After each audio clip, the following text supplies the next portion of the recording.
Bien, hola a todos, ¿cómo están? El día de hoy les saluda la profesora Fanny. Es un gusto estar con ustedes y poder compartir nuevamente otra experiencia de aprendizaje.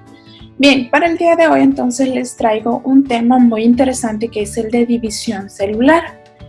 ¿Qué tiene que ver la división celular pues con los seres humanos? Pues muchísimo, muchísimo, muchísimo, porque la división celular es la que permite que nosotros podamos pasar de bebés a ser adultos y durante toda nuestra vida la división celular está presente, sea como mitosis o sea como meiosis. Entonces, para eso yo quiero enseñarles algunos términos que son muy importantes que ustedes los manejen antes de ver estos temas. Y estos términos están relacionados más que todo con la parte de la reproducción de los seres humanos, de animales y de plantas. Entonces, bien, algunas plantas tienen reproducción sexual, recuerden. Bien, entonces los términos importantes son los de gametos. ¿Qué son los gametos? Pues son las células sexuales que todos los seres humanos tenemos presentes en nuestro cuerpo. Como por ejemplo las mujeres tenemos nuestro gameto sexual que es el óvulo, mientras que el hombre tiene el gameto sexual que es el espermatozoide. Ahora bien, vámonos a este pequeño dibujito que está aquí. En el caso de los seres humanos, entonces, y de aquellos que tienen reproducción sexual, de aquellos seres vivos que tienen reproducción sexual, entonces, ¿qué es lo que sucede? La hembra aporta la mitad de la información genética, o sea, la mitad de los cromosomas, y el varón aporta también la mitad de los cromosomas. ¿Esto para qué? Para tener un nuevo individuo o tener un nuevo bebé. Entonces, ¿qué es lo que sucede? El óvulo de la mujer cuando está separado se convierte en una célula haploide. ¿Qué quiere decir haploide? Que solo tiene mitad de la información, o sea, 23 cromosomas, que también se puede decir N cromosomas. Y el hombre también, cuando solamente tiene el espermatozoide por sí solo, entonces también el espermatozoide es una célula haploide, o sea que solo va a tener la mitad de la información, o sea, 23 cromosomas. Ahora bien, cuando una célula es diploide, por ejemplo acá, si ya juntamos el óvulo con el espermatozoide en una sola célula, entonces esa célula se transforma en una célula diploide. ¿Qué quiere decir diploide? Que ya tiene doble cromosoma, o sea, que va a tener 23 cromosomas que nos dio mamá y 23 cromosomas que nos dio papá. Entonces, en total, 23 más 23 va a tener 46 cromosomas. Entonces, ahí ya esta no es una célula haploide, pasa a ser una célula diploide. Por eso se representa con dos N. N de papá, N de mamá, y tenemos 46 cromosomas, o sea, 23 pares. Ahora bien, algo bien importante que quiero que ustedes lo aprendan en esta clase es que en el par 23 de cromosomas, o sea, en el par 23 tenemos un cromosoma de mamá, un cromosoma de papá. En ese par 23 de cromosoma es donde se determina el sexo de la persona o el género, si va a ser hombre o si va a ser mujer. Las mujeres como tal solamente podemos aportar el cromosoma X. Nosotras siempre vamos a aportar el cromosoma X. Pero papá puede aportar cromosoma X o cromosoma Y. Si papá aporta un cromosoma X y el individuo tiene 2X, o sea, XX en el par 23, entonces será una niña. Y si papá aporta no una X, sino una Y, entonces ese individuo va a ser XY en el par 23. ¿Qué quiere decir que tenga XY en el par 23? Que va a ser un varón. Entonces recuerden, las mujeres siempre aportamos cromosoma X y solo los hombres pueden aportar cromosomas X o Y determinar el género del nuevo individuo.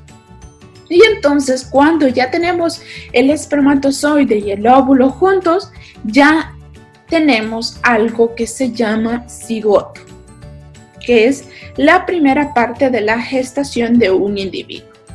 Bien, luego entonces, ¿qué pasa con las etapas del ciclo celular? Pues bien, en el caso de las células eucariotas existen dos fases, que es la interfase.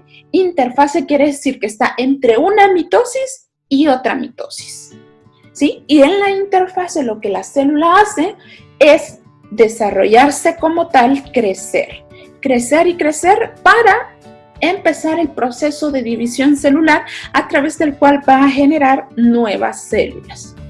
Bien, y luego entonces después de la interfase viene la fase mitótica, que es en la que nos vamos a enfocar, pero antes vamos a ver por qué los seres humanos tenemos que hacer mitosis.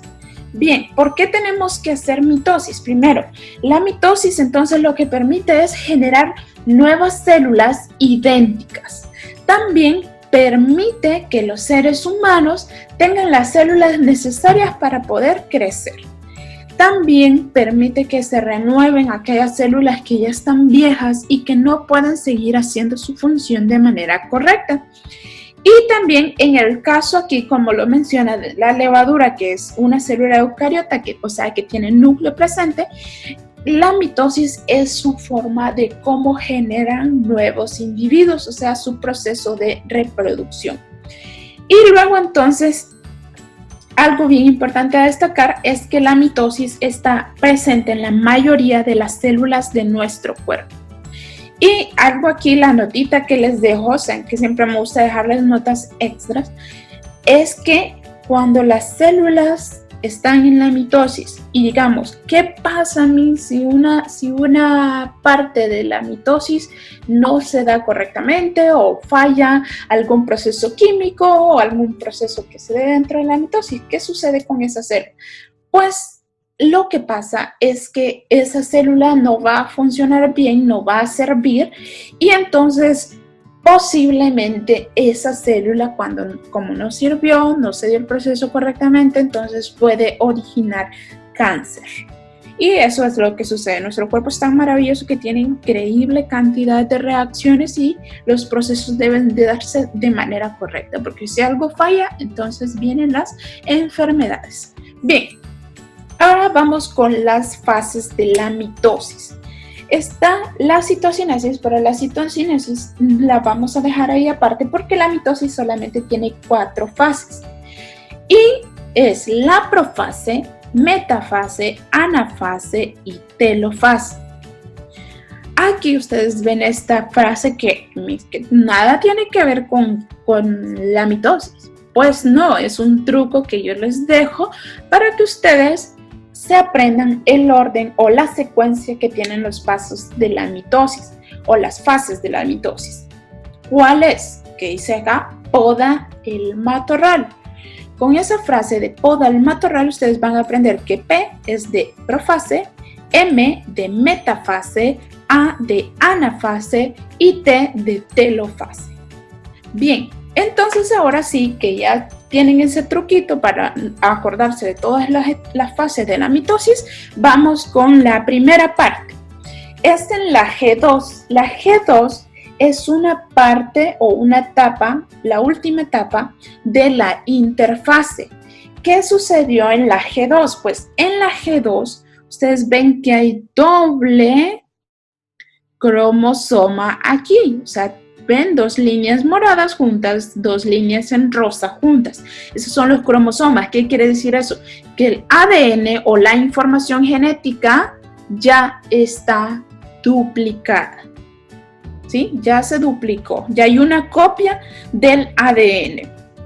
También tenemos por aquí el nucleolo y tenemos la membrana nuclear, que es la que está rodeando a los cromosomas y los mantiene en su lugar. Y luego también, si ustedes se fijan, tenemos 2 centriolos o centrosomas que van a ser necesarios para la división celular. Bien, entonces pasamos a la profase temprana, que es la primera etapa de la mitosis. Entonces aquí vamos a tener profase temprana y profase tardía. Ya vamos a ver en qué consiste cada una de ellas. Bien, en la profase temprana, entonces, los cromosomas han comenzado a condensarse. Si ustedes ven, ya se ven más engrosados. El núcleo, ¿se acuerdan esta parte aquí? Este núcleo, la pelotita que la representamos en color verde, ya no está. Entonces el nucleolo ha desaparecido y empieza a surgir o a formarse el uso mitótico. ¿Qué es el uso mitótico? Es una serie de microtúbulos que se representan así, de esta manera, como están acá. Es una representación gráfica para que ustedes puedan entender todo el movimiento de los cromosomas. Entonces, hasta ahí estábamos en profase temprana. Entonces, ahora vamos a la profase tardía, que ya cuando la envoltura nuclear, ¿se acuerdan? Esta envoltura nuclear que teníamos acá, que tenía dentro de sí a los cromosomas, ha desaparecido, se descompuso. Entonces, al descomponerse, los cromosomas salen de la envoltura nuclear y ya han pasado el proceso de condensación, ya están totalmente condensados, por eso los ven más gruesecitos, y también empiezan a ser capturados por los microtúbulos del uso mitótico, que son estos que están acá, están empezando a atrapar a cada cromosoma. Okay, vamos con la metafase. La metafase, entonces, en esta parte, ¿qué ha sucedido? Los cromosomas están alineados correctamente en la placa metafísica, que esta es solamente para que ustedes puedan entender cómo es que se alinean los cromosomas. Entonces están alineados ahí y los microtúbulos del uso mitótico han atrapado los cromosomas a través del cinetocoro, que el cinetocoro es una pegamento proteico que está en esta parte del cromosoma que les estoy señalando acá. Entonces, a través del cinetocoro se unen los cromosomas al uso mitótico, al microtúbulo del uso mitótico.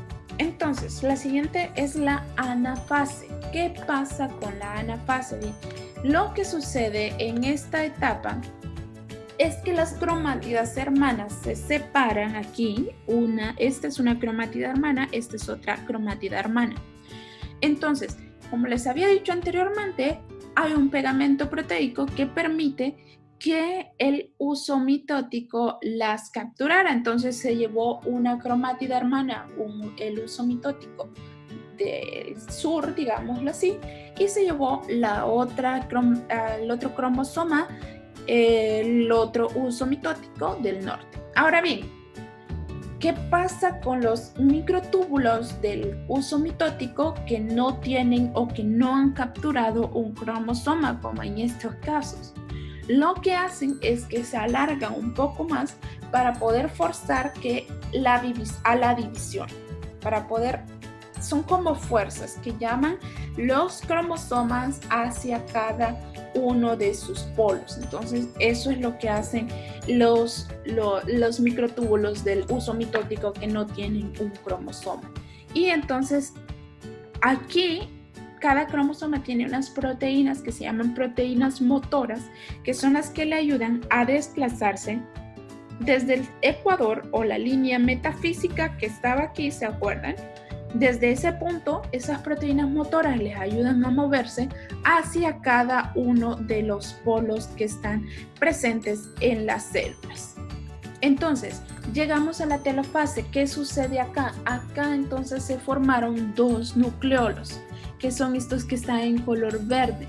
¿Sí? Ya el uso mitótico también ha desaparecido y los cromosomas empiezan a sufrir un proceso de descondensación. Aquí quiero corregir eso, que aquí puse que comienzan a condensarse. No, comienzan a descondensarse, o sea, comienzan a volver a su tamaño normal porque ya ha pasado el proceso de división celular. Entonces, ¿qué es lo que sucede después? También aparecen las membranas nucleares, ¿se acuerdan? Las que habían desaparecido y habían dejado salir a los cromosomas, entonces ahora empiezan a resurgir, o sea, vuelven a aparecer y vuelven a tener los cromosomas dentro de ellas. Y también empieza la próxima etapa, que es la división del citoplasma, que ya vamos a ver qué es lo que sucede en la división del citoplasma. En la citocinesis lo que pasa es que se divide el citoplasma, ¿ok? Ya pasó toda la división y formación del nucleolo, membrana, cromosomas, ya volvieron a su tamaño normal, y aquí entonces lo que va a pasar es que se va a dividir el citoplasma, que es todo lo que está aquí fuera de la membrana nuclear, a excepción de los centrosomas, ¿verdad? Porque ya estaban desde el inicio.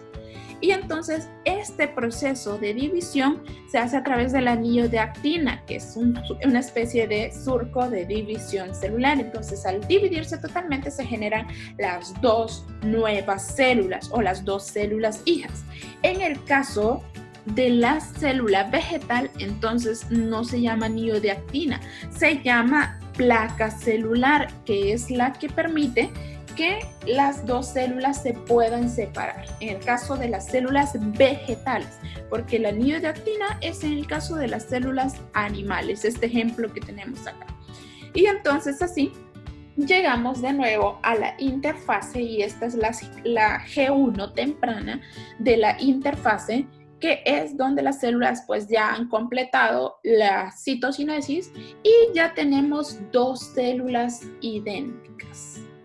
Y estas dos células entonces aquí en la G1 temprana empiezan de nuevo su desarrollo o su crecimiento para poder llevar a cabo de nuevo la mitosis y así seguir generando nuestras células nuevas. Así que para todo esto que les he explicado, recuerden cambiar sus sábanas cada semana, porque cuando nosotros dormimos dejamos mucha piel muerta en nuestras sábanas y eso es comida apetitosa para los ácaros, que si nosotros dejamos esas células muertas en nuestra cama, entonces vienen los ácaros a vivir en nuestras sábanas y entonces pueden desarrollarnos algunas alergias o irritaciones en la piel y pueden causarnos muchas complicaciones. Entonces hay que tener mucho cuidado. Recuerden cambiar sus sábanas porque hayan dejado las células muertas que ya no ocupan, porque ya fueron reemplazadas por unas nuevas. ¿A través de qué? A través de la mitosis. Entonces recuerden hacer eso, y este ha sido todo por hoy. Estoy muy feliz de poder compartir con ustedes esta valiosa información y espero que estén aprovechando su tiempo al máximo y los espero en mis próximos videos. Recuerden comentar, darle like y sobre todo compartir. Así ustedes me pueden ayudar a continuar haciendo más videos educativos y espero que estén aprendiendo muchísimo. Así que aprovechen mucho. Saludos, hasta la próxima. Con ustedes la profesora Fanny y hasta luego.